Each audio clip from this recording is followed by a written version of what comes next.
Hey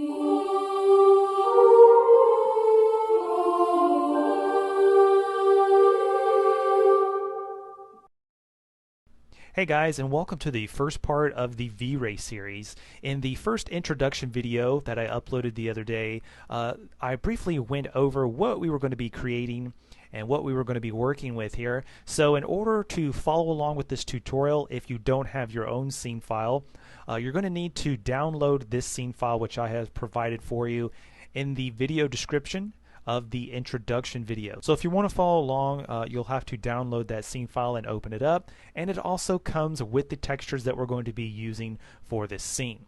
Now the first thing you have to understand when working with V-Ray is that in order for V-Ray to work properly, we have to have a combination of several things working together.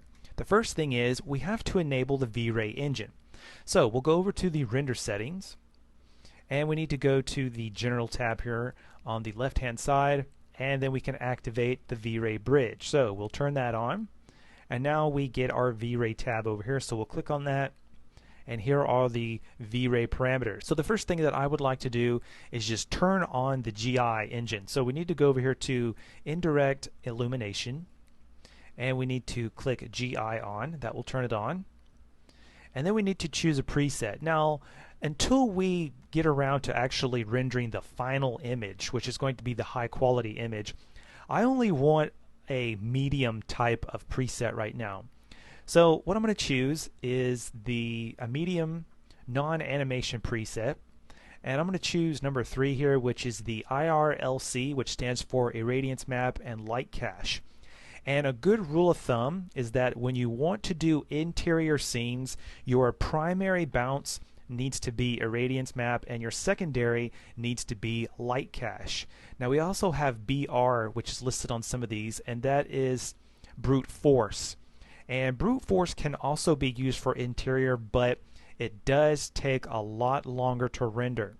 And usually Brute Force is preferred when doing exterior shots. So in this case, we're just going to stick with the general rule of thumb of using the Irradiance Map and the Light Cache. So I'm going to choose number 3 here, which is medium, and I'm going to choose that. Okay, now since we have that turned on, now we need to set up a light. Now in this case, I want to make this a bright early afternoon type shot. So we need a clear, bright, sunny day. So I'm going to create an infinite light because the infinite light is the best choice to use when you're wanting to create sunlight. So I'm going to right click on it and give it a target tag, and I want it to target the walls. So we need to go find the walls. So we need to open up the room structure null and scroll down to the very last object in the hierarchy, which is walls, and we'll drag that into the target object. So now we can move this light around and it will target our room, and now we can just pull this into the direction we want our sun to point. And the way the infinite light works is that whichever way the Z handle is pointed, that is the direction of the sunlight. So we want this to be over to one side slightly, and we want it up. That's a bit too much over there, so I want it back here and up high in the sky, and I think that'll work. Okay, so like I was saying, there are several things that need to work together in order for V-Ray to work. The first one was turning on the V-Ray engine, which that's obvious. The second one is V-Ray tags. So in order for V-Ray to pick up on your lights, what you have to do is you have to assign V-Ray tags to your objects. So in this case, we have a light. So we need to right click on it and go to V-Ray tags, V-Ray light. Any type of light you have in your scene has to have a V-Ray light tag. So we'll click on the tag, and here in the common tab, we need to scroll down and we need to enable shadows.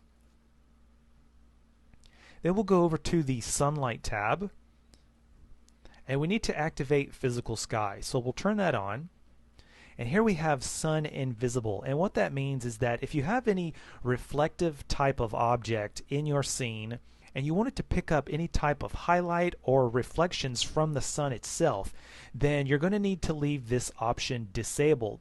But as soon as you turn this option on, what that means is that you're not going to see the reflection of the sun in anything at all. So I would prefer just to leave this off. And we need to come down and activate physical sky. So we'll turn that on. And we have the CIE clear sky. So all of these parameters right now can stay where they're at. There's really no need to change any of them right now. So for right now, all of these settings at their default values will work just fine for us. Okay, so the next thing we need to do is set up a camera. That is the third thing that we need to do. So we need to go and create a camera. And of course, we have to give this camera a V-Ray tag. So we'll right click on it, V-Ray tags, and we'll go to V-Ray physical camera. So we need to jump into the camera. So just click on this little black square outline here. Click on it to turn white to jump into the camera. And we need to position this camera in our room where we want it. Now, in this particular room, I did not put any furniture on this back side of the wall because I wanted my camera to look outward towards the sliding glass doors here, to look out at the beach and the deck on the back side of the house. Now, if you want your camera to look inward, then you're probably going to need to put some furniture or something here against this wall.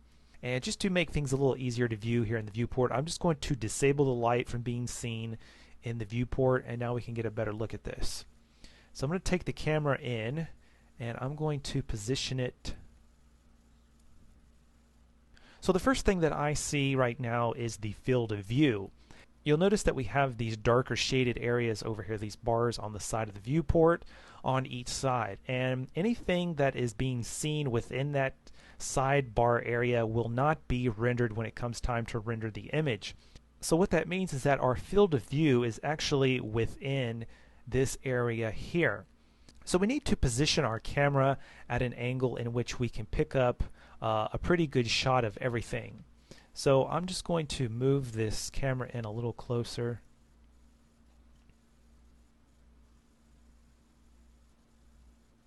Because I want to get some of this nightstand over here in the shot, and I want to get some of this dresser as well. So in order to do that, we may need to change the focal length on the camera. So if we take it in, that's kind of zooming in. So we need to back this out just a little bit.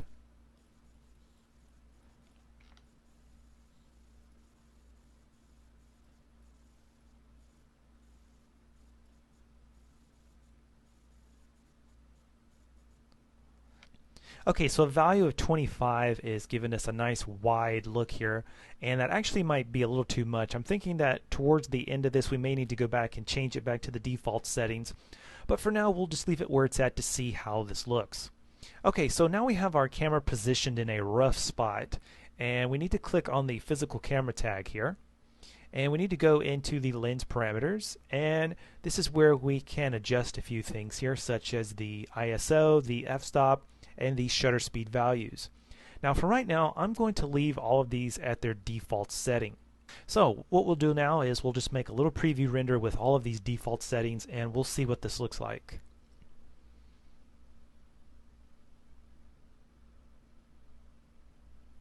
Okay, so it's not looking too bad. We really don't have any material applied to this, but you can see we've got a lot of oversaturation here on the deck. So let's see if we can maybe clean some of this up. So the first thing we want to do is jump into the render settings, and we need to go over into the color mapping tab, and the type by default is set to linear multiply. So we want to change that to Reinhard.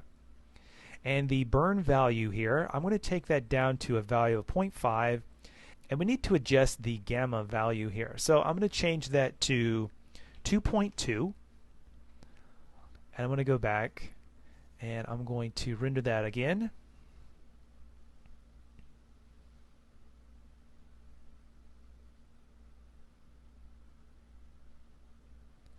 And you can see just how much brighter it made it, and we've also reduced quite a bit of the burning by using the burn value feature here. By taking that down, we've actually reduced a lot of that oversaturation. So I want to activate the linear workflow option, and what this does is it renders the scene in a linear color workspace. I'm sure some of you are probably familiar with this option in R12 because R12 does have the linear workflow option. Of course, I'm not using R12, I have 11.5, so I have to use the dGamma plugin in order to do that. However, with V-Ray, we do have the linear workflow option, so I'm going to turn that one on. We'll go back and I'll render this one more time.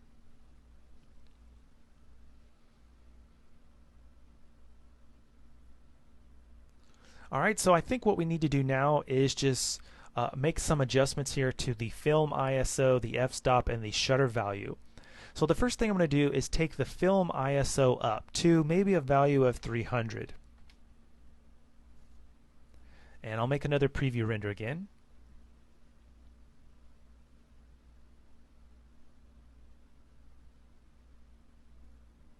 Okay, now by doing that, we really brightened up the area over here by the bed, but at the same time you can see just how overly saturated again the area outside is. So let's see if we can fix this by reducing the burn value.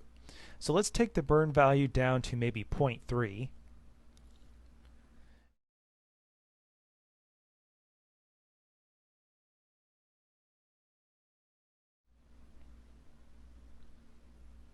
Okay, so I think that looks a little better. It still is a little too bright, and we could probably go into some of the settings here, but since we don't have any material applied to anything here in the scene, then there's really no reason to go any further right now with the lighting, because I would like to set up the materials first, and then we can go back and fine-tune the lighting. Alright, so that concludes this part, and in the next part we will continue on with setting up some materials for our room.